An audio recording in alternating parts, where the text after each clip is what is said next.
The rumor started circulating on social media a few days ago and then really picked up steam last night. And today we can now confirm Randy Sanders is going to be the next head football coach at ETSU. Clemson was the #1 team in the final rankings, followed by Oklahoma, Georgia, and Alabama. The winner of the two semifinals will meet in the College Football National Championship game January 8th in Atlanta. It has been a historic game here at BMS. 156,990 people. Since Sure is playing basketball all the way into March, making the transition from hoops to softball can be difficult, especially when it comes to one aspect of the game. While you might think the fact that Robinson has coached the football and the baseball team to state might be a nice piece of trivia, you may be thinking, okay, but Robinson's actually learned something from his state championship run in baseball that he can use this week in football. I don't want to let you go unless we talk about this. This is what we got from Bristol. Talk about this gift. Are you a golfer? Kind of feels like turn back the clock here in Johnson City tonight. For the first time in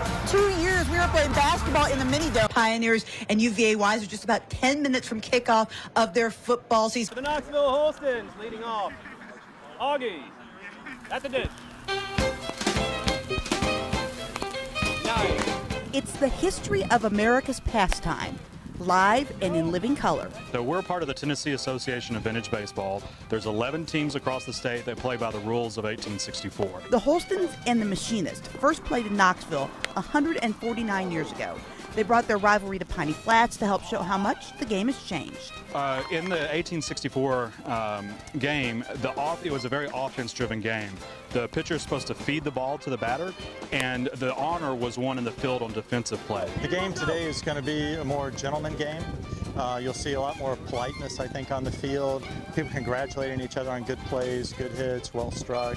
2 hands down. Every detail is as it was in the 1860s.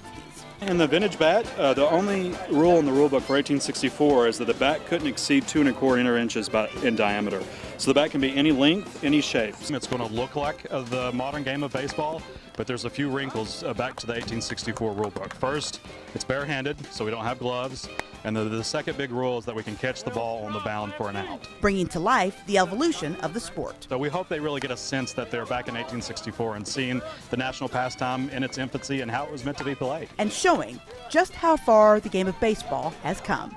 Getting the facts right in Piney Flats. Heather Williams, News 5 WCYB.